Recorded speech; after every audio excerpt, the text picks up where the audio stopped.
안녕하세요. 윤호입니다. 혼잣말 에세이 참 오랜만에 하는 것 같죠? 갑자기 화면이 뭐 이상하게 떠있네. 7월 7일 오늘은 비가 올 것처럼 흐릿한 날입니다. 먹구름 하나 없는데 이상하게 비가 올 것처럼 참 을씨년스럽습니다. 바람도 안 불고 해도 안 떴고 그냥 허리멍텅한 날이랄까요? 여러분은 지금 무엇 하고 계신가요? 비가 왔으면 하는 마음이 너무 간절해서요. 비가 내리는 ASMR을 틀고 여러분들에게 이런 얘기 저런 얘기 주저주저 혼잣말을 하게 되었습니다. 저는 말이죠. 늘 여러분들께 말씀드렸다시피 제겐 징크스 중에 하나가 참 많이 있습니다. 그 중에 대표적으로 하나가 비가 올 것처럼 흐릿한 날입니다. 제가 이런 날에 정말 가슴 아픈 이별을 하거나 뭐 안 좋은 일이 많이 발생했거나 특히나 마음의 상처, 가슴 앓이를 참 많이 하는 날이기도 했죠. 그래도 다행스럽게도 그 아버지가 화장터로 가서 화장이 되시고 뼈가루가 부러지는 날에는 말이죠. 눈부시게 찬란한 햇살이 비추는 아주 따사롭고 아주 산뜻한 날이었습니다. 그날만은 참 다행이었다고 생각을 했어요. 근데 비가 올 것처럼 흐릿한 날엔 말이죠. 이별도 하고 싶지도 않고요. 누군가를 사랑을 하고 싶지도 않은 날이기도 했습니다. 저한테는 징크스 중에 하나였으니까요. 제 두 번째 징크스가 여러분도 알다시피 맨홀 뚜껑, 제가 맨홀 뚜껑 공포증이 있잖아요. 맨홀 뚜껑을 밟게 되면은 그날 하루 종일 진짜 우울하고 왠지 무섭고 안 좋은 일이 좀 발생할 것 같은 그런 날이기도 하죠. 여러분도 아실까 모르겠지만 특히나 오늘 더 그랬어요. 오랜만에 노트북을 켜서 어제 유튜브 업로드 영상 할 거 제작하는 거 올리려고 했는데 아니 갑자기 뜬금없이 익스플로러가 홈페이지를 열 수 없습니다 이러면서 다 먹통이 된 거예요. 구글 크롬은 되는데 그 시점으로 이어서 이쪽 방, 작은 쪽방 안에 있는 컴퓨터를 켰는데 가젯이 버그가 났어요. 윈도우 7에만 있는 버그인데 여러분도 아시지만 제가 항상 여기다가 제가 사랑하는 그녀의 사진을 이렇게 항상 요만하게 올려놓고 방송을 했었잖아요. 특히나 오늘 같은 날에는 그녀의 사진을 특히나 더 올려놓고 방송을 또 하고 싶었는데 오늘은 그럴 수가 없었습니다.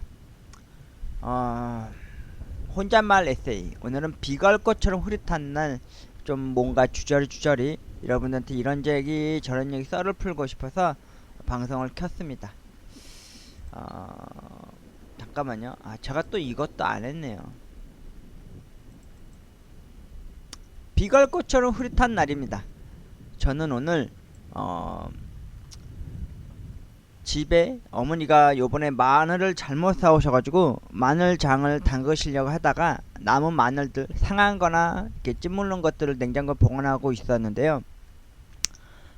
청양고추 하나 씻고 이거 다 다듬어서요. 어제 저희 동네 이 번데기를 880원에 팔더라고요. 그래서 이거 하나 갖고 왔습니다. 날도 흐릿하고 우울해서 말이죠. 그래서 아버지 제사 때 진짜 제사가 언제였냐? 작년이었고 아니 작년이 아니다. 올 설 때 아버지 제사를 지내주고 남은 이 백화수복 이 정종이 남았는데 원래 이 정도 있었거든요. 근데 주로 어머니가 그 요리할 때 항상 많이 쓰셨는데 제가 최근에도 여기까지 있었던 거를 이렇게 반반 나눠 먹다 보니까 최근에는 한 반절도 안 이 정도 남았나 싶었더라고요. 그래서 제가 다 먹으면 또 어머니한테 또 욕 먹고 걸 같고 또 통풍기 있다는 녀석이 또 이런 걸 또 처먹으면 또 얼마나 한심스럽게 보이겠어요. 그래서 티 안 나오게 딱 한 모금 나올 만큼 분량만 컵에 따라서 얼음 넣고 그리고 오렌지 주스 조금 넣고 그리고 마늘과 청양고추 그리고 고춧가루를 좀 넣어서요. 이왕이면은 활용 종점인 참기름 딱 한 방울 떨어뜨린다면 번데기탕과 아버지를 그리워하는 마음에 백화수복을 한 모금 먹었답니다. 그래서 지금 좀 알딸딸해요. 비가 올 것처럼 흐릿한 날. 아, 이거는 다음에 할 방송인데 미리 말해 보였네. 지금 제 마음이 이렇습니다, 여러분. 이 우연찮게 그 썸네일을 할 사진 자료를 찾다 보니까 이런 게 있더라고요.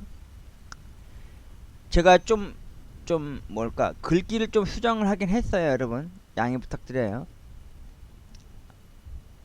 괜히 그런 날이 있어 잠은 안 오고, 괜히 폰만 수십 번 하긴 하고, 통화 빵통 뭐라도 먹어볼까 마음은 허하고, 와,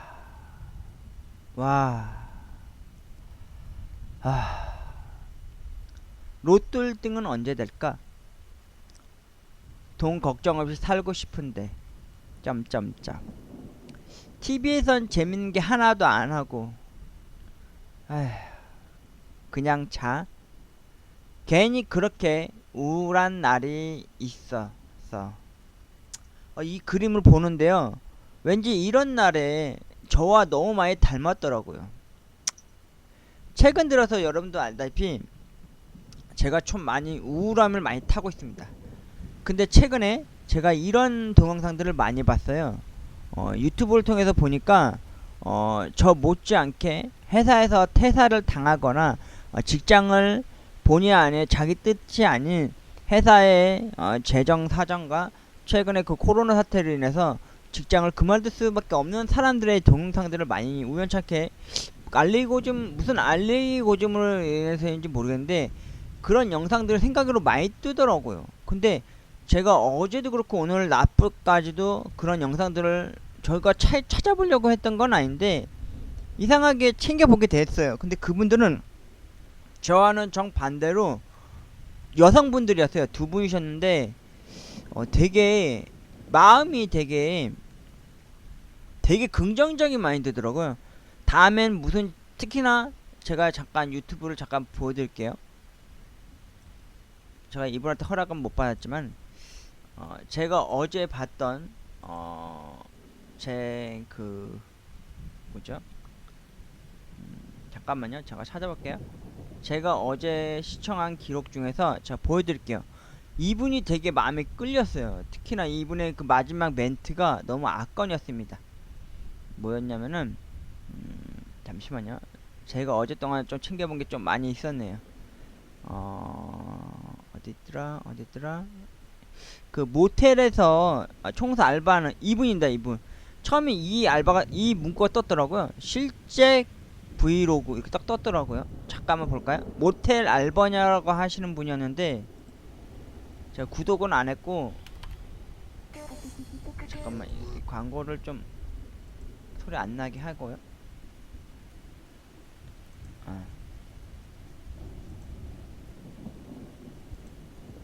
이분에 관한 영상이었거든요. 나는 오늘 잘렸다.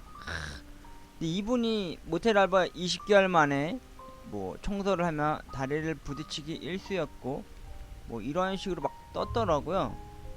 부금을 좀 끌게요. 왜냐면 이게 걸릴 수도 있으니까. 이게 멍울이 상처난 거 보십시오. 진짜 영광의 상처 아니겠습니까? 부끄러운 게 아닙니다, 여러분. 그리고 이분이 이런 식으로 막 얘기를 했는데 제가 이분에 대해서 되게 긍정적으로 많이 봤던 게 뭐냐면, 저도 이런 마음을 가져야겠다는 생각이 들게끔 했던 게 뭐였냐면요, 저도 솔직히 편의점 알바한 거에 대해서 솔직히 후회한 적은 없고요. 저도 편의점 알바인 거에 대해서 부끄럽지 않다고 생각을 하거든요. 근데 여기 보시면 아시겠지만 여기 봐요. 이 멘트가 저는 너무 마음에 들더라고요. 내일은 또 어떤 재밌는 일이 생길까.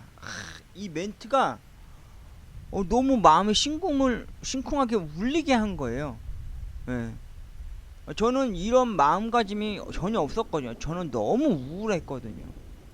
여러분도 알다시피 제가 작년 11월에 퇴직을 당했고요.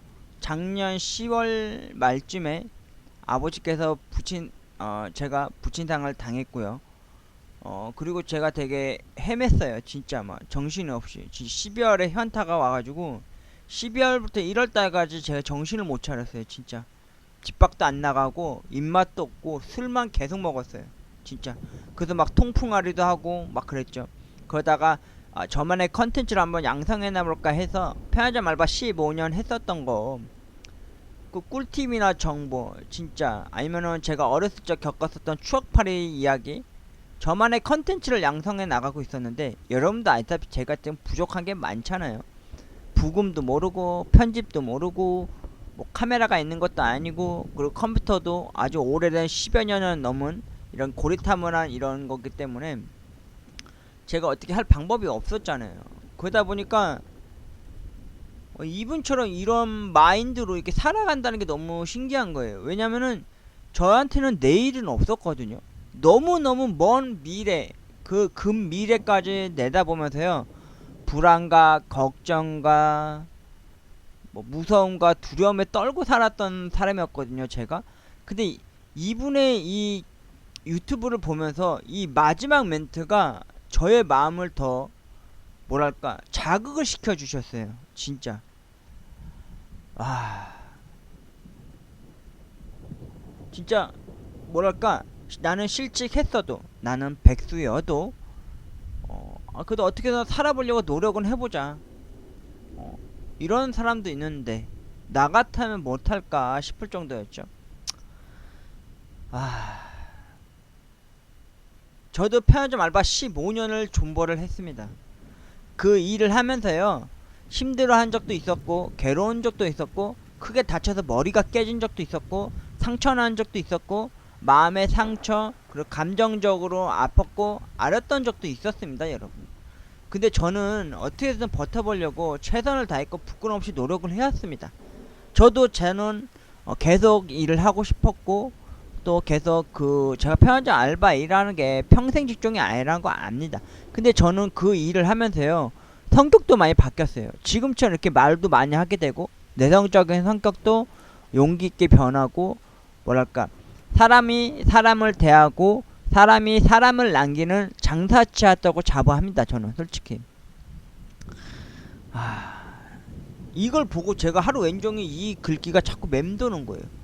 제가 며칠 전만 해도 뭐 때문에 가슴앓이를 좀 더 심하게 했냐면은, 우연찮게 그 누구지? 어떤 유튜브셨는데 그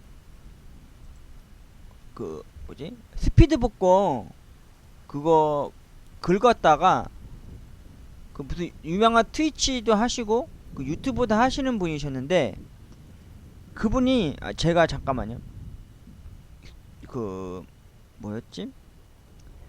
그 스피드 복권 그거를 10만원어치 사갖고 와가지고 긁는 게 있었어요.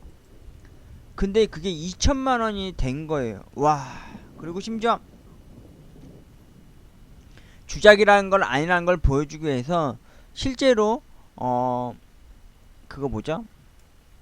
통장으로 은행에 가서 돈 세금 500만원 떼고 1500년만원을 돈을 받아오는 걸 보면서요, 이분이었어. 루시아. 이거 보이십니까?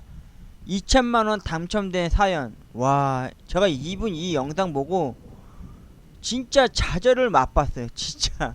루시아. 이분이 2천만원의 복권에 당첨된 거예요.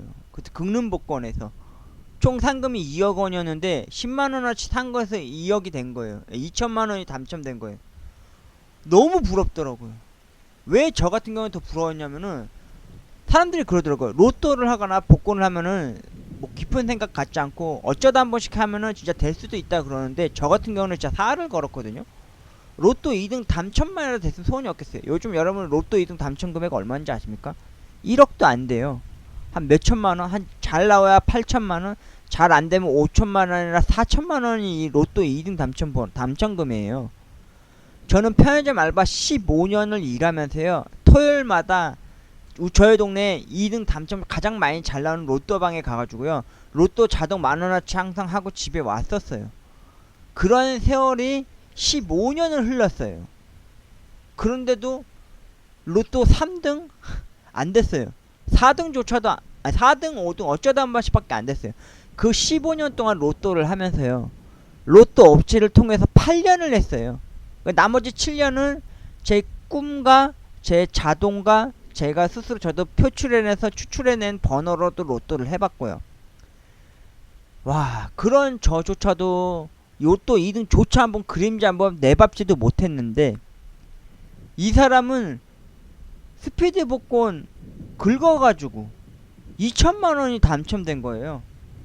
와, 1,500만원.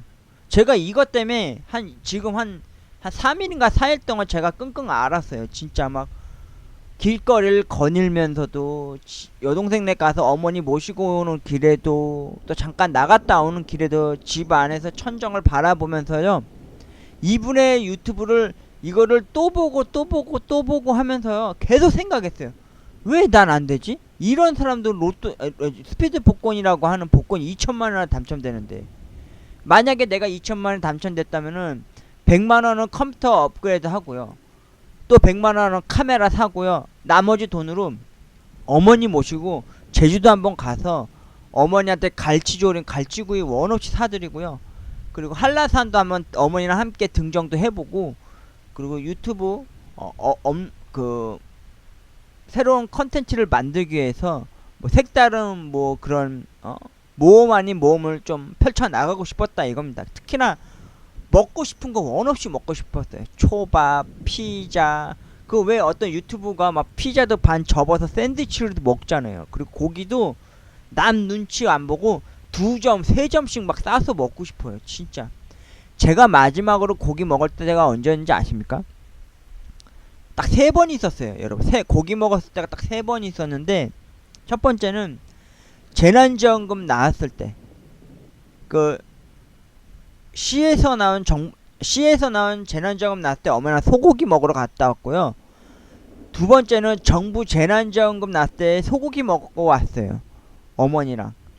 근데 저는 쌈에다가 고기 찌끄레기 싸고 탄 거 싸고 그거 먹었어요. 어머니한테는 살 좋은 거 갈비살, 살치살, 아모니 다 드렸어요. 저는 안 먹다시피 했어요. 그냥 맨 쌈에다가 계속 쌈만 싸 먹었어요. 진짜 밥만 먹고 밤 싸 먹었어요. 그런데 6월 20 제가 랜섬웨어 컴퓨터 터졌을 당시 그 전전날에 당일날이었구나. 그 전날 6월 25일날 실업급여 고용센터에 가가지고 실업급여 신청과 함께 고용 구인 구직하기 위해서 날짜를 받아오고 집에 온 날 어머니가 저한테 진짜 없는 돈 탈탈 털어서요 돼지고기 사와 주셔서 돼지고기 해주셨어요. 진짜 그거 와 목에 못 넘기겠어요. 진짜 엄마한테 너무 죄송하더라고. 그래서 아들이 그래도 어떻게든 살아보겠다고 이렇게 발버둥 치는 거 보시니까 그렇게 돼지고기를 해주시더라고요. 제가 지난 토요일인가 금요일부터 이번 주 월요일까요 아닌가 화요일까지만 오늘까지만 해도 이분 이 동영상을 계속 봤어요. 스피드 복권 2천만원 당첨된 거 보고 너무 제 자신이 진짜 자괴감이 들었어요. 이런 말 있잖아요. 내가 이러려고 로또를 15년을 했나 자괴감이 듭니다. 이런 마음이 들 정도였어요. 어제도 여동생네 집에 가는 길에도, 심지어 어머니 모시고 집에 돌아오는 길에도 혼잣말로 계속 꿍시렁 꿍시렁 꿍시렁 꿍시렁 이러면서 왔어요. 심지어 오늘은 비가 올 것처럼 흐릿한 날이잖아요. 예? 여러분 제가 아까 보여드렸잖아요. 잠깐만요. 이거 보시죠. 이 백화수복하고 이 번데기탕 이거 만들어 먹으면서도요 아버지를 떠올리면서 말이죠, 이런 주절주절 이야기를 했어요. 아, 왜 난 안 되는 걸까? 왜 로또가 안 되는 걸까? 내가 1등 되면 당연히 좋겠지만, 진짜 제가 항상 이 멘트를 항상 혼잣말 할 때 가끔씩 그런 말 하는데, 로또 1등 당첨되면 정말 좋겠지만은 왜 2등조차도 안 될까? 진짜 2등이라도 진짜 돼서 한 집에 좀 삶에 있어서 좀 숨틈이 좀 트였으면 좋겠는데 전혀 안 되게 너무 억울한 거예요. 예전에 유튜브에서 어떤 연세 많으신, 저보다도 나이 차이 많이 안 나신 어떤 분이 이런 영상을 짧게 올렸더라고요. 자기가 롯데를 30여 년 넘게 했는데 로또 당첨 안 되더라, 하지 마라, 이거 완전 주작이다, 이런 식으로 얘기를 하더라고요. 콧방귀를 차마 낄 수가 없겠더라고요. 왠지 아십니까 여러분? 제가 로또를 15년을 했으니까요. 로또를 1년 2년 3년 넘어갈 때까지만 해도 말이죠, 저는 어떤 생각이었냐면 억울해서 여기서 포기하지 못했겠다는 그런 아쉬운 마음에 계속 로또를 했어요. 그러다가 우연찮게 이제 인터넷 기사로 로또 검색 치다 보면은 어느 로또 업체에서 로또 1등 당첨번호 알려주더라. 그래서 로또 당첨자 계속해서 그렇게 잘 나오더라는 걸 방송을 또 많이 봤어요. 그 언론 플레이에 또 혹해가지고 제가 정확히 그 업체 명도 밝힙니다. 로또 리치였습니다. 거기서 제가 7, 8년을 했어요. 1년을 처음에 계약을 했더니만 4등, 5등이 계속 잘 나오더라고요. 이거 왠지 될 것 같다. 이게 로또 1등으로 갈 수 있는 지름길이다 라는 생각이 들더라고요. 그래서 거기를 또 3년을 또 했어요. 그것도 당첨번호 알려주는 거 10,000원어치가 아니라 20,000원어치 알려주는 그걸로 해서 했죠. 그런데 웬걸요, 3년을 했더니 5등이 거의 안 나오다시피 하더라고요. 그래서 총 4년 하다가 안 해야지 하고 있는데 정확히 딱 1년 지났을 당시에 또 그 업체에서 연락이 오더라고. 더 해보시라고, 한 번 더. 만약에 이번에도 3등조차도 만약에 안 나오면 자기들이 뭐 할인이나 뭐 어떻게 해서 좀 뭐 해주겠다 이런 식으로 해서 저를 했어요. 근데 3등 안 나왔어요. 4등 나왔어요. 4등 아니면 5등? 4등도 어쩌다 한 번 나왔어요. 그걸 또 3년을 했어요. 그래서 총 7년을 했어요. 맞다, 7년을 했네요. 그러다 이제 또 안 하려고 했다가 또 1년을 또 했죠. 그런데도 안 되더라고요. 근데 그 와중에 그 연금 복권이 나왔어요. 예, 연금 복권이 나왔단 말입니다. 그래서 연금 복권을 했어요. 로또 10,000원 자동. 그때 당시에 연금 복권이 1조에서 7조까지 있는데 한 장당 1,000원씩이었고요. 목요일마다 당첨을 알려왔고요. 뒷번호가 앞뒤로 맞는 걸로 해서 연번으로 당첨되는 그런 확률이 좀 있었어요. 그래서 꽝이 거의 없다시피 하더라고요. 잘 나오고. 그래서 로또 10,000원, 연금 복권 1조부터 7조에서 7,000원에서 17,000원을 매일같이 했어요. 그리고 아버지 살아계셨을 당시만 해도 아버지랑 같이 했어요. 심지어 아버지가 거동이 한 번은 좀 불편할 때가 있었어요. 예전에 할아버지 특히 이렇게 비가 올 것처럼 흐릿한 날에 나 이 얘기 또 하기 싫은데, 아버지가 비가 올 것처럼 흐릿한 날에 할아버지 성묘 간다고 갑자기 가신다는 거예요. 저는 가고 싶지 않았거든요. 근데 엄마 아빠도 가지 말라고 제가 계속 묻는 얘기했는데, 가셨다가 교통사고를 당해서 신호등 바뀌었는데도 불구하고 깜빡깜빡할 때 건너시다가 옆에 차선에서 코너길로 돌아온 차에 부딪히셔서 예전에 풍으로 쩔뚝거리던 다리를 또 다치신 거예요. 그 집에 또 깁스하고 왔잖아요. 그래서 제가 지팡이도 청계천 가서 15,000원 주고 지팡이 사다 드리기도 했었는데, 그런 아버지가 저처럼 토요일마다 연금 복권을 사가지고 항상 집에 와주셨어요. 그래서 저랑 같이 로또랑 연금 복권을 같이 했죠. 부자가 같이. 그리고 아버지가 경비를 하시다가 어떤 빌라에서 좀 불미스러운 일이 있었어요. 아버지한테 불미스러운 일이 있었던 게 아니라 그쪽에서 그 주차 문제로 이렇게 했던 새끼가 저희 아버지를 좀 때린 것 같더라고요. 그래서 눈도 붓고 입도 다 터져서 왔는데 말로는 계속 넘어주셨다 그러는데, 그때 제가 무지하고 잘 몰랐을 때라 그걸 뭐 경찰서도 가고 막 그랬어야 되는데 그 치료비도 못 받고 그냥 그러고 왔죠. 그리고 나서 아버지께서 의기소침하시던 모습을 많이 보여주셨어요. 그래서 마음도 많이 안 좋았죠, 아들로서. 그러다가 여동생이 또 시집을 갔는데 여동생이 또 시집살이를 너무 호되게 많이 한 거예요. 애를 낳았는데도 말이죠.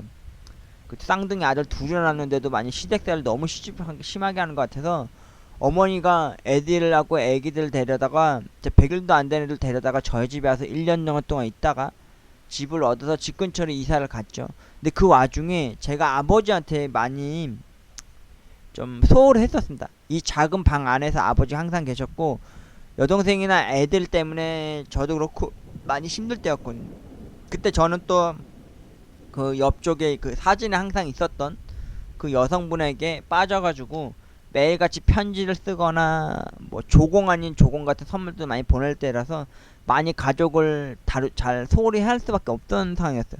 그러다가 아니나 다를까 아버지가 건강에 약간 빈혈기가 심해지시고 뭐 거동도 잘 못하고 밥도 잘 못 드시고 계실 때 동네 병원에서 이제 큰 병원 한번 가보래서 갔다가 원래 영양제만 맞고 오면 되는 줄 알았는데 그 피 검사를 해보니까 너무 안 좋은 거예요. 그래서 신장이 안 좋은 쪽으로 판명이 돼가지고 고려대 응급센터에 가가지고 아버지께서 한 3, 4일 동안 있고 집에서 안 났을 때 와, 병원비가 한 천 얼마 나왔어요. 와, 천 몇백만 원이 나오더라고요.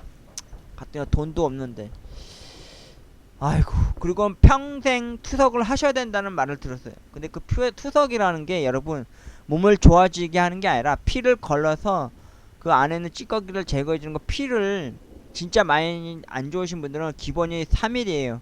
월수금 뭐 화목토 이런 식으로. 근데 저희 아버지는 딱 2번만 받으면 된다고 해서 그렇게 했다가 입맛도 많이 떨어지시고 건강이 좀 더 악화되시고 많이 힘들어 하셨습니다.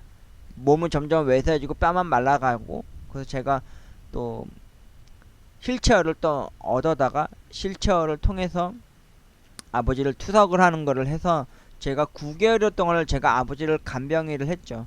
일주일에 한 번씩은 꼭 목욕을 시켜드렸고요. 수염도 깎아드리고 막 그랬었는데 나중에는 아버지가 스스로 더 이상 거동이 더 안되고 이제 똥오줌도 이제 잘 못 가리시고 그러다 보니까 이제 그 투석하는 병원에서 저희한테 그러더라고요. 그 요양병원을 한번 알아보시라고.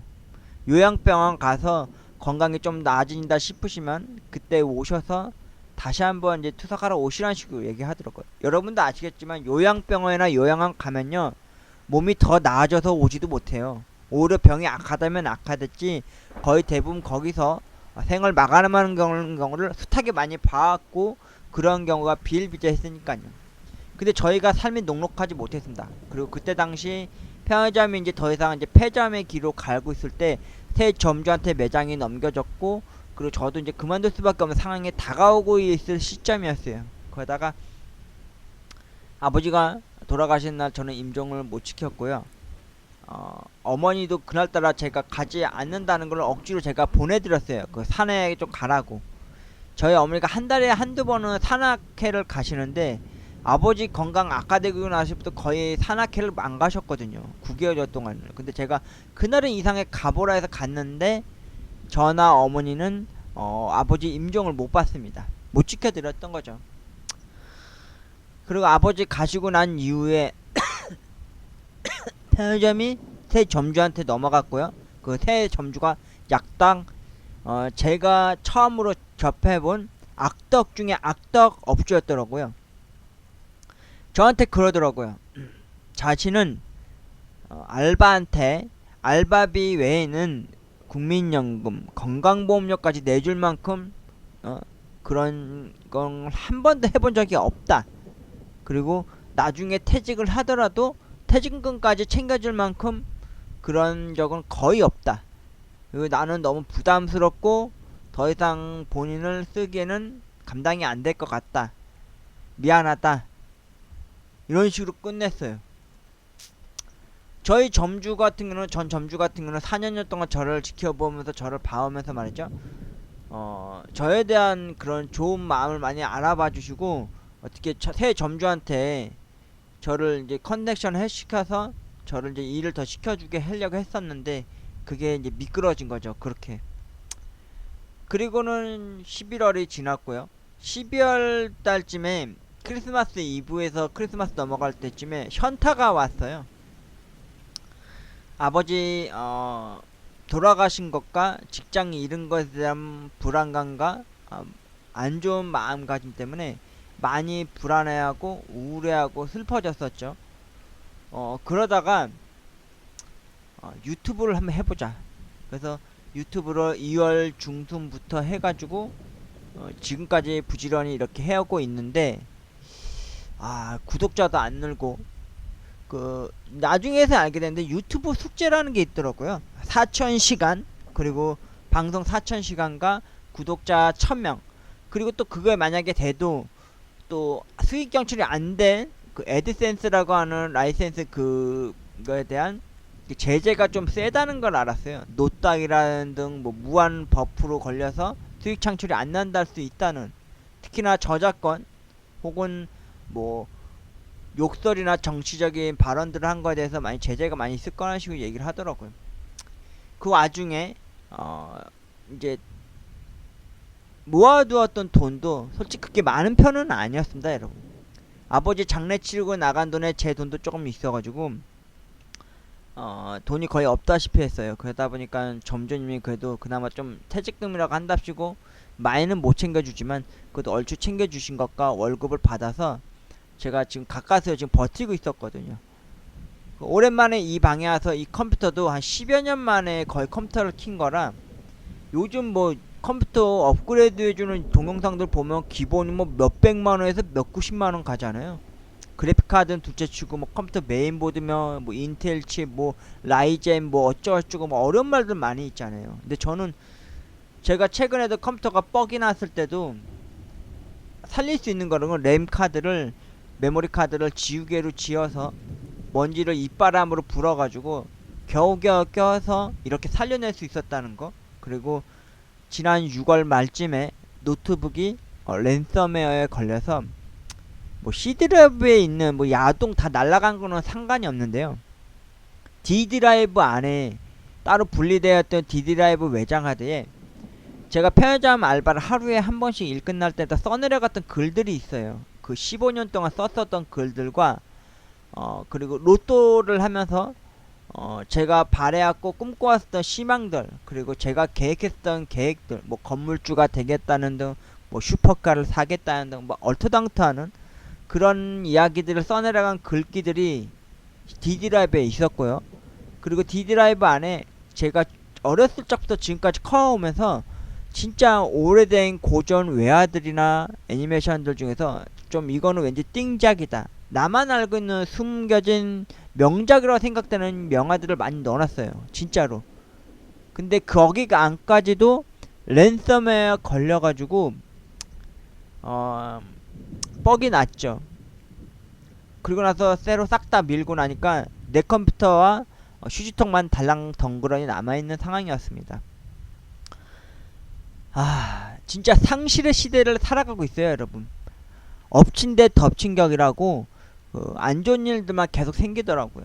뭐 아버지 돌아가신 것과 직장이 잃은 것과 그리고 직장이 잃은 후에 유튜브를 했는데 5개월인가 6개월 만에 나에게 온 통보는 심지어 이 컴퓨터조차는 디아블로 3조차도 못 돌릴 만큼 노후되고 오래된 컴퓨터라는 것과 가끔 접촉이 안 되는 이 싸구려 마이크 하나와 모니터 2대밖에 없더라고요. 태블릿도 이제 배터리 부풀 현상 때문에 제가 항상 즐겨 했었던 검은 사막 M 모바일 게임도 제가 스스로 접을 수밖에 없었고요.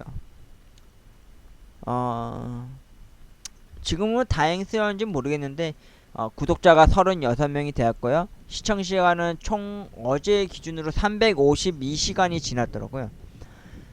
근데 솔직히 지금 좀 재정비를 유튜브를 하려고 해요. 그래서 유튜브를 여태까지 제가 무분별하게 이것저것 이것도 하고 저것도 하고 요것도 했었던 목록들을 목록 차례를 만들어서 다시 해보려고 합니다. 그리고 새롭게 시작하게 된 제 유튜브 채널은 윤호의 브이로그로 해가지고 영상을 제작을 하려고 하는데요. 일단 혼잣말 에세이, 지금처럼 이렇게 혼잣말 하는 거는 주저리 뭐 하소연하거나 뭐 썰푸는 저만은 이야기를 할 것 같기도 하고요. 두 번째로 할 수 있는 거는 그 ASMR이라고 해서, 원래 ASMR은 속삭여야 되잖아요. 여보세요, 지금부터 제가 이러이러한 ASMR을 할게요, 이래야 되는데 그냥 당당하게 얘기하고 당당하게 먹는 소리를 여러분들께 들려드리긴 할 텐데 말이죠. 그거 하고, 그리고 새롭게 시작하게 될 윤호의 더전 리얼 버라이어티 브이로그 이야기 이래가지고 제가 2020년도 7월 10일날 오전 9시 20분까지 노은역 고용센터 거기에 1주차 고용 교육을 받는 과정과 그리고 집으로 돌아오는 그 과정 이야기들을 아마 음성일지, 지금 예전에 계속 제가 음성일지를 올리고 있잖아요. 그런 식으로 올려서 여기서 다시 작업을 하고요. 그리고 여러분들에게 윤호가 살아가기 위해서 고용 혹은 구직을 하는 고군분투하는 그 소리를 좀 들려드리려고 합니다. 글쎄요. 제가 또 이렇게 하다가 뭐 혹시라도 제가 할 줄 아는 거라고는 도둑질이라고 편의점 알바밖에 못 하잖아요. 특히라도 세븐일레븐밖에 일을 못 해봐서 그쪽 계산 방식이나 시스템을 전반적으로 좀 알고 있는 편이잖아요. 지금 다시 가서 일한다고 하면은 뭐 걱정되는 건 딱 하나밖에 없어요, 여러분. 뭐 계산이나 뭐 물건 정리하는 건 어렵지 않은데 편의점 초창기 때 갔을 때도 그랬고 지금도 다시 오랜만에 8개월여 만에 다시 가서 편의점 알바 일을 하라 그러면은 막히는 게 딱 하나 있어요. 담배. 담배 이름을 또 다시 외워야 하고 또 담배를 이리저리 막 어리버리 하면서 찾아야 된다는 거. 제가 처음 편의점 알바 일할 때도 제일 힘들었던 게 담배 이름 알아가는 게 너무 힘들었어요. 왜냐면 저는 담배를 안 피웠고요. 그리고 담배라는 게 그 몇 개월에 한 번씩 그 담배 회사에서 담배 위치를 막 바꿔놔요. 그러다 보면 담배 원래 있던 데 손이 가다가 없으면 다른 데를 찾아봐야 되는 경우도 터지고요. 이 백해 무익한 이 담배는 일본처럼 그 자판기에서만 팔았으면 좋겠어요. 너무 힘들어요, 진짜. 뭐 위성연자냐 아니냐 뭐 그런 거는 상관이 없는데 담배 찾는 게 너무 힘들더라고요. 최근에 한 5개월 만에 그 제가 자주 가는 로또 2등 당첨 자주 나오는 로또방에 가면 말이죠. 담배가 뒤에 딱 진열돼 있거든요. 와, 색깔이 알록달록하게 더 예쁘게 뭐 현무 그림은 껴있을지언정 색다른 담배들이 또 오묘하게 또 많이 생겼더라고요. 뭐 던일에서 나온 것도 있고 뭐 다른 회사 어디에서 것도 나온 것도 있고 있는 거 보면은 와, 그건 좀 저한테는 에반 것 같더라고요. 오늘은 혼잣말 에세이로 뭐 비가 올 것처럼 흐릿한 날에 집에서 아버지 제사 때 먹다 남은 정전과 번데기탕을 먹으면서 그간에 뭐 그 뭐지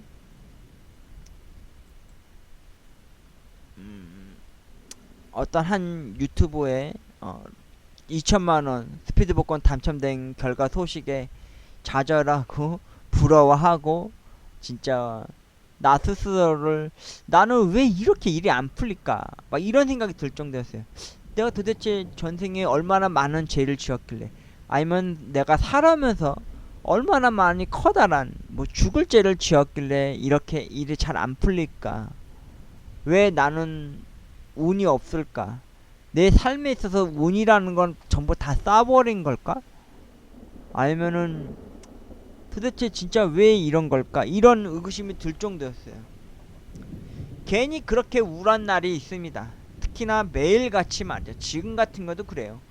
비가 올 것처럼 흐릿한 날, 그리고 잠은 안 오고 진짜 괜스레 유튜브만 새벽녘에 이리저리 다 챙겨보다가 원하고 원했던 답이 해법이 돼줄 만한 대답 한번 알아볼 수 없고, 그리고 저 못지않게 최근 들어서 또 알리고즘이 또 어떻게 뜨는 건지 모르겠는데 퇴사하신 분들에 대한 영상들도 많이 올라오더라고요. 저도 막 그거 보면서 저분들도 막 저런데 나랑 생각이 너무 다를 만큼 긍정적인 마인드로 저렇게 살아가는구나 하는 걸 보면은 왜 나는 저런 마음가짐과 왜 저러지 못할까? 왜 나는 맨날 나만 이렇게 우울하고 나만 이렇게 고통받아야 하고 나만 왜 이렇게 좌절스럽게 살아야 되는 걸까? 그 불확실한 미래가 너무 안 보이는 거예요. 너무 멀리 보니까 바로 앞에까지 걱정을 못하게 되는 것 같더라고요. 오늘 비가 올 것처럼 우울한 날, 진짜 비가 많이 왔으면 하는 바람으로 비 부금을 틀어놓고 이런저런 이야기를 하고 있습니다. 괜히 그런 날이 있습니다.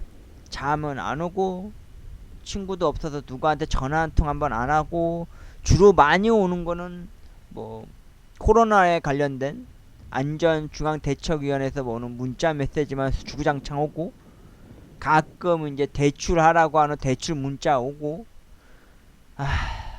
한숨은 한숨대로 계속 쉬게 되고, 그러다가도 가끔 저희 집에서 말이죠, 하늘을 우러러보게 돼요. 그러면은 저희 집이나 저희 동네에서 위를 올려다보는 하늘은요, 무슨 쇠창살처럼 막 감옥에 있는 느낌이에요. 하늘이 막 조각나 있는 것 같아요, 사각형으로. 그런데 어머니 모시러 항상 제가 여동생네 집에 간다고 그랬잖아요. 쌍둥이 조카들을 보러 어머니를 말이죠. 어머니를 뵈러 배웅하러 여동생네 집에 가면 말이죠. 여동생네 집 동네에는 옆에 공원도 있고 산림 공원도 있고 말이죠. 그 새소리도 나고 가끔 이제 플레음이 날 때가 있어요. 근데 그 플레음이 약간 군대 있을 때 그런 플레음이 나는 것 같고, 그리고 가끔 이제 여동생네 집 그 골목길 사이길 들어가다가 하늘을 올려다보면 말이죠. 골목길은 조망만 하는데 하늘은 무슨 운동장 마냥 크다랗게 넓게 펼쳐져 있는 캔버스 도화지 같이 하얗고 파란, 진짜 막 그런 이름 모를 어느 태평양? 아니 어느 열대야 지방에 있는 바닷가 같은 느낌이 보여지더라고요. 그래서 가끔 여동생네 집 가면 말이죠. 항상 그 골목길에서 잠깐 멈춰 서서요. 하늘을 우러러 보고 있어요. 여러분들은 하늘을 하루에 몇 번 보십니까? 저는 여동생네 집에 갈 때마다 그때마다 하늘을 봐요. 항상 보통 날처럼 빨간 날에도 무슨 명절날이나 휴일 주말에도 하늘을 올려다보면 말이죠. 푸르른 하늘보다는 말이죠. 비가 억수같이 많이 쏟아지는 날을 저는 좋아합니다. 뭐 비로 인해서 많이 피해를 보거나 홍수도 보고 막 그렇겠지만 이상하게 비 오는 날은 이상하게 기분이 묘하게 좋더라고요. 근데 또 비도 또 많이 오면 말이죠. 저희 집처럼 오래되고 옛날 집 같은 집은 가끔 지방에서 물이 뚝뚝 떨어지거나, 진짜요, 슬레이트 지붕에서 빈방울 뚝뚝 떨어지거나, 아니 균열된 곳에서 약간씩 비가 좀 새어 들어올 때도 있더라고요. 그래도 비가 왔으면 좋겠습니다. TV에서는 뭐 재밌는 드라마, 그리고 막장 드라마, 그리고 요새는 또 개그 프로도 많이 거의 없어졌잖아요. 가끔 케이블 틀리다가 보면은 뭐 보여지는 거고, 특히나 그 나 혼자 산다나 뭐 동상이몽, 뭐 아니면은 뭐 미우새 같은 거 보면 말이죠. 막 자괴감만 더 쩔어들게 되더라고요. 쟤네는 인기도를 먹고서 저렇게 돈 많이 벌고 커다란 지릅 타일이 막 대리석 타일에 1, 2층의 복층식 건물에, 아니면은 막 마당 딸린 집에, 아니면 커다란 냉장고, 양문 냉장고 안에서 막 먹거리 마음껏 요리해 먹고 조리해 먹고 막 그런 거 보면은 좀 많이 부럽고 또 괴리감도 느껴지고 말이고, 또 원망도 스럽고 또 좀 부럽기도 하고 막 그런 것 때문에 이상하게 피하게 되더라고요. 그래서 거의 안 봐요. 주로 유튜브 봐요. 어머니 드라마 보시. 저희 어머니가 그래서 그런지 늘 새벽마다 옛날 드라마 많이 챙겨보세요. 특히 7, 80년대. 최근에는 그 드라마 많이 봐요. 서울의 달. 그 최민식하고 한석규 나오는 서울의 달, 달동네 사람들 이야기였는데, 그 1회인가 2, 3회 보니까 저희 돌아가신 무서운 삼촌도 나왔고, 잠깐 약간 대부업체 사장으로 나왔었고, 그리고 가끔 그 대사들 중에서 대사 칠 때 보면 그 월곡동이라고 나와요. 저희 동네가 옛날 저희 집 맞은편이 지금은 동아아파트가 생겼는데, 그 동아아파트 자리가 원래 옛날에는 산동네라고 해서 그런 게 있었거든요. 근데 저희는 산동네 하면은 그냥 여동생하고 어렸을 적이었으니까, 초등학교 때였으니까, 그때는 뭐 골목길 사이사이길 다니면은 막 미로찾기 한다 그래서 막 그런 식으로 막 놀러 다니고 막 골목길 사이길 다니고 막 그랬었거든요. 가끔 꿈에서 말이죠. 옛날 저희 집과 녹색 나무 대문 집과 그리고 옛날 동네에 사이사이길 있는 미로길이 가끔 꿈에 나올 때가 있어요. 참 그때가 참 재밌었던 것 같아요. 돈 걱정 없었고 그냥 공부만 하면 됐었고, 그리고 독서실에 가서 숙제하고 만화책 보고, 그리고 막 이연세 막 까치 뭐 남벌 막 이런 거 보면 됐을 시대였으니까요 말이죠. 지금은 여러분도 아시다시피 걱정 고민이 너무 많습니다. 괜히 그런 날이 매일같이 있습니다. 잠은 안 오고, 남들 다 정상적으로 결혼해서 아이를 낳고 가족을 일구고, 그리고 행복하게 살아가는 모습을 보면 말이죠, 많이 많이 부럽더라고요. 그리고 누구 말대로 뭐 요새는 뭐 비혼이라 그래가지고 굳이 결혼 안 해도, 요즘은 결혼이 필수가 아니라 선택이라고 하잖아요. 저도 말이죠 여러분, 돈만 많으면 말이죠, 사랑 그런 거 다 필요 없습니다. 연애 그런 거 다 필요 없습니다. 그냥 돈만 많으면은 진짜 먹고 싶은 거 마음껏 먹고 갖고 싶은 거 마음껏 갖고 여유롭게 게으르게 진짜 살아가고 싶은 게 사람의 마음이잖아요. 충족됨이 있으니까. 그래서 가끔 이렇게 비가 올 것처럼 흐릿하거나 우울한 날이면은 그 술 한 잔 기울일 친구가 없어서 홀로 혼술하거나 혼밥을 해야 될 때마다 좀 가끔 이제 외로움을 느끼고 좀 그리움을 느끼겠지만 말이죠. 근데 여러분, 저는 말이죠, 요즘 고민이 하나가 더 생겼습니다. 혼잣말해서 이제 이것만 하고 좀 끝이야겠네. 벌써 40여 분이 지났네요. 어, 제가 원래 어쩌다 한 번씩 꼭 가끔 꿈을 꾸면은 말이죠, 아버지를 가끔 꿈에서 뵀거든요. 근데 요즘은 아버지를 꿈에 뵐 수가 없었어요. 꿈속에서 돌아가신 분 꿈꾸면 뭐 좋은 거라고도 하고 뭐 안 좋은 거라고도 하고 하는 사람들도 많은데, 저는 이상하게 아버지가 꿈속에 자꾸 나왔으면 좋겠는데 안 나오시더라고요. 최근에는 아버지가 꿈에 나타나기보다는 아버지가 왠지 그 자리에 있었어, 아버지가 그 자리에 있었는데, 이런 식으로 돼버리니까 너무 서운하고 아쉽고 좀, 좀 그랬습니다. 아, 꽃피는 봄이 오는 날 진짜 로또 1등 아니면 로또 2등이라도 당첨됐다면 멋지게 양장 하나 챙겨 입고 맛스러운 술 정정술 한 병과 아버지가 살아생전에 즐겨 드셨던 번데기라든지 어묵탕이라도 끓여가거나, 혹은 순대나 간, 아버지가 이북 도민분이셔서 그런 쪽을 좀 좋아하셨거든요. 전 종류라도 좀 챙겨가지고 바라 벽제, 제가 항상 그런 다짐을 하고 있어요. 1순위로 로또 1등 당첨되면 무얼 먼저 할 거냐고 하시는데, 저는 항상 그거예요. 아버지를 뵈러 바라 벽제에 가가지고요, 아버지한테 큰절 한번 올리고요, 아버지가 즐겨 드셨던 음식 진열해 놓고 아버지랑 이런저런 이야기 속으로나마 담화를 좀 하고 싶어요. 그리고 이마트에 가가지고요, 쌍둥이 조카들을 위해서 그동안 못 해줬었던 거, 뭐 생일 선물, 어린이날 선물 같은 거, 크리스마스 선물 이런 거 같은 거, 예전에 못 했던 거 미리미리 왕창 사가지고 쌍둥이 조카들한테 좀 선물해주고 싶어요. 요즘 걔네가 그 신비 아파트인가 그거 빠져가지고 귀신이라는 귀신을 다 애우더라고요. 그게 원래 12세 관람가인데 아직 4살밖에 안 됐는데 그거 잘 보고 참 좋아하더라고요. 그래서 그런 것도 사다 드리고 싶고, 그리고 여동생이 지금 살면서 그 대부업체에서 자꾸 그 편지 독촉이 좀 많이 올 정도로 삶이 좀 녹록하지 못하거든요. 그래가지고 여동생한테 제가 당첨된 금액의 한 10%나 한 5% 정도는 떼주려고 합니다. 만약에 제가 20억이 당첨됐다면 여동생한테 한 1억 정도 좀 떼주고 싶고요. 한 몇천만원 당첨됐으면은 동생한테 몇백만원이라도 손에 쥐어주고 싶습니다. 예전에 여동생이 처음 시집가서 하려 할 당시에 제가 여동생한테 그런 말 했거든요. 그때는 로또가 이제 당첨될 것 같은 느낌이 막 들 때였거든요. 들뜬 느낌이었을 때 옆에 건물 사가지고 6층 복층식 건물 하나 짓고, 그리고 여동생한테 카드빚 제가 다 갚아준다고 그랬는데, 아휴, 결혼하기 한 일주일 전에 여동생이 오히려 저한테 양장 하나 세련되게 하네, 아버지랑 저랑 하나씩 양복 한 벌씩 해준 게 전부였답니다. 그래서 여동생한테 그렇게도 해주고 싶고, 그리고 세 번째인데 어머니한테는 좀 죄송하지만 어머니 모시고 제주도를 갈 겁니다.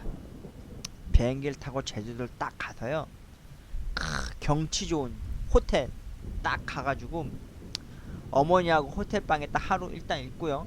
그리고 그 주변에 그 갈치구이 커다란 기다란 그 알죠? 그 조리해 주는 걸로 해서 어머니한테 갈치조림 원 없이, 진짜 갈치 많이 하시거든요. 제주도도 결혼하고 나서 단 한 번 못 가보셨다는데 거기 한번 가보고 싶고요. 그리고 어머님한테 등산 장비, 산악 장비 좀 좋은 거 하나 맞춰드리고, 저는 그냥 청바지에 그냥 지금 현재 구멍 뚫린 신발 운동 한번 신고요. 카메라 하나 사가지고 어머니와 함께 한라산 등정을 한번 해보고 싶습니다. 그런 컨텐츠도 한번 찍어보고 싶고요. 제가 솔직히 운동 부족입니다. 저희가 항상 신년 새해가 다가올 첫 새도지를 할 때 어머니가 항상 가시는 앞동 산에 있는데, 제가 가끔 거기 올라가면 숨이 막 턱까지 막히거든요. 그런데 어머니하고 한번 한라산도 그렇게 갔다 와보고, 그리고 집에 오면요, 네 번째로 가장 제일 많이 하고 싶은 게 제가 하고 싶은 겁니다. 그게 뭐냐면은, 일단은 먹고 싶은 거, 막 통풍이 와도, 무릎이 아파도, 막 배가 아파도, 막 토할 것 같아도 먹고 싶은 거 일단 시켜보고 싶습니다. 첫 번째, 초밥, 뭐 회 이런 거. 두 번째, 피자. 세 번째, 짜장면, 탕수육, 막 그런 거 막 하루에 다 시켜서요, 다 먹고 싶어요. 진짜 배 터지게 막. 그동안 나중에 이것도 먹고 싶은 마음이 안 생길 만큼 막 먹고 싶어요. 와구와구 우적우적 막 개걸스럽게 막 먹고 싶어요. 그리고 다섯 번째는, 제가 편의점 알바 일 끝날 때마다 토요일날 항상 아침 일찍 조조 하진이로 서울극장에 갔었었는데, 오랜만에 극장에 혼자 가가지고요, 혼자 아무 영화나 하나 보고 싶어요. 그리고 오랜만에 종론을 좀 거닐고 싶습니다. 제가 이래봐도 고등학교 졸업하고 나서 군대 갈 때까지 한 2년여 동안을 그 종로 2가에서 동아 디자인 아트 스쿨이라고 하는 산업 디자인 쪽으로 공부를 했고, 그쪽으로 포트폴리오를 꾸미면서 이제 공부를 했었던 그쪽 지역이 제 나아발이었거든요. 오랜만에 종로 가가지고 영화 보고요. 그리고 영품문고 가가지고 책은 뭐 볼 마향은 없는데, 왠지 이상하게 책방 가면은 왠지 머리가 똑똑해질 것 같고 학식이 좀 높아질 것 같은 생각이 들잖아요. 그래서 거기 가서 뭐 그동안 못 봤었던 새로 나온 뭐 만화책이나 혹시 뭐 무섭고 섬뜩섬뜩한 영화 뭐 책 있으면, 뭐 그런 스릴러 같은 책 있으면 그런 것도 한번 챙겨도 보고 싶고요. 그리고 집에 오고 싶어요. 네, 그게 답니다. 그리고 그 이후에는 슈퍼카는 뭐 의미가 없어요. 그거 사면 뭐 보험금도 맨날 많이 깨지고 차 관리하기 힘들잖아요. 뭐 그건 됐고요. 나머지 다섯 번째는 어머니랑 함께 상의를 해서요, 이 집을 42년여 동안 태어나고 자란 이 공간, 이 지역을 떠나서요, 어머니랑 한번 이사를 한번 할까 생각 중이거든요. 거기가 어디냐면은 경기도 쪽으로. 어머니가 경기도 이천이 고향이시거든요. 그 지역 가까운데, 어디 가까운 데로 해서 마당 뜰이 있고요, 2층으로 된 건물로 된 그곳으로 이사를 가서요 살고 싶어요. 네. 어머니 텃밭이나 엄마 하단 키울 수 있는 거, 그런 거, 여기 지금 꽃 장미꽃 피우는 거 고스란히 가져다가 거기다 해가지고 그쪽에서 이제 살고 싶습니다. 그리고 뭘 했습니다. 그리고 나서 이제 마지막으로 남은 게 이제 결혼인데, 결혼하려면 또 연애도 해야 되잖아요. 글쎄요, 저를 사랑해주고 저만 바라봐주고 저를 뭐 아껴줄 수 있는, 그리고 저만 바라봐줄 수 있는 그런 여성분은 어디서 찾을 수 있을까 모르겠네요. 제가 뭐 딱히 뭐 자신감도 많은 편도 아니고 용기가 많은 편도 아니고 뭐 그렇게 잘생긴 얼굴도 아니고, 나이만 허우대만 멀대야지 좀 젊어 보이긴 하고 어려 보이긴 하지만, 제가 생각으로 또 나이만 많이 처먹었잖아요. 42살이라고 하는 나이만 먹었고 말이죠. 또 우유부단한 성격도 어찌어찌 있고, 그리고 약간의 좀 뒤끝이 있는 것 같기도 하고, 가끔 꼰대 같기도 하고, 가끔 흐리멍텅하기도 하는 녀석이긴 한데 말이죠. 아무튼 모르겠습니다. 왠지 사랑이라는 거 그리고 결혼이라는 건 왠지 맨 마지막 뒷전일 것 같아요. 일단 저희 가족 그리고 어머니 그리고 이제 앞으로 어떻게 살아가야 될지를 엄마와 저 그리고 쌍둥이 조카들과 여동생 그 공생 관계를 좀 생각해 봐야 될 것 같고요. 마지막으로 이제 생각하고 있는 게 이제 결혼 아니면 사랑인데 글쎄요. 저도 행복한 삶 그거를 경유하면서 살아갈 수 있을까요? 괜히 그런 날이 있고 우울함이 아니라 비가 올 것처럼 흐릿한 날에도 말이죠. 사랑하는 사람의 손을 붙잡고 그리고 사랑하는 사람을 부둥켜 안고 있다면 좀 우울하지 않고 좀 극복할 수 있는 행복함을 느끼면서 살아갈 수 있지 않을까라는 생각이 들기도 하네요. 아 참, 그리고 아까 잠깐 방송이 내비쳤던 건데 혼잣말 에세이 마친 이후에 아마 제가 오늘은 이 뿌셔뿌셔 3개를 사왔어요. 하나에 650원씩이었는데 3개를 사왔더니 1950원이 나왔더라고요. 그래서 이제 ASMR을 또 하게 될 것 같기도 해요. 잠깐 암시를 보여드리는 건데 여러분도 아시다시피 제가 진라면, 팔도 비빔면, 짜파게티, 너구리 우동, 스파게티 면을 날로 씹어먹는 소리를 많이 냈었잖아요. 심지어 그 쫄병스낵 시리즈도요. 이번에 오랜만에 처음으로 과자라고 하는 여유를 좀 부려봤습니다, 여러분. 오늘은 이 중에 3개 중에 하나를 ASMR을 영상 제작을 할 거고요. 아, 여러분 우울합니다. 여러분은 그런 날 없습니까? 윤호의 혼잣말 에세이. 오늘은 비가 올 것처럼 흐릿한 날에 윤호는 정말 싫어한답니다. 그리고 이런 날에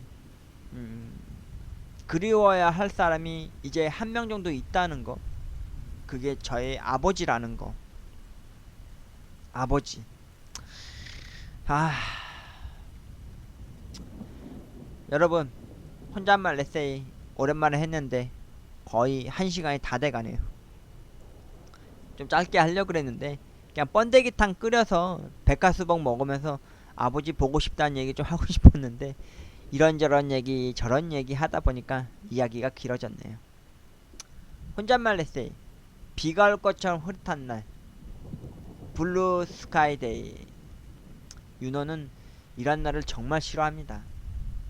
여러분들은 비가 올 것처럼 흐릿한 날을 어떤 마음을 갖고 계시나요? 이런 날 또 저처럼 우울하신가요? 아니면은 이런 날 여러분들은 무엇 하고 계신가요? 며칠 전만 해도 해가 눈부신 햇살이 비치는 날엔 한강 고수부지로 연인과 함께 피크닉을 나가서 연인의 무릎베개에 비어서 세곤세곤 잠들고 싶은 윤호의 로망스 꿈을 꿔본 적이 있는데 제 현실은 말이죠. 비가 올 것처럼 흐릿한 날입니다. 왠지 무섭고 두렵고 왠지 우울한 그리고 참 슬픈 날이기도 하죠. 정말 싫습니다, 여러분. 더군다나 이런 날은 특별히 유난히도 발 아래 아스팔트 길을 잘 보고 걸어야 됩니다. 잘못했다가 어둑한 맨홀 뚜껑이라도 밟았다 싶으면요, 저는 멍석이 되어버립니다. 와, 진짜 최악의 시나리오처럼 안 좋은 일이 터지겠구나 하는 그런 웃지 못하는 해프닝이 펼쳐질 불안감에 떨고 있을지 모르니까요. 혼잣말 에세이. 오늘은 비가 올 것처럼 흐릿한 날 윤호의 혼잣말을 죄송합니다. 제가 아까 술을 먹어서 지금 상태가 안 좋아서 말이 말리네요. 다시 할게요. 혼잣말 에세이. 비가 올 것처럼 흐릿한 날 윤호의 혼잣말을 이야기해 드렸습니다. 고맙습니다.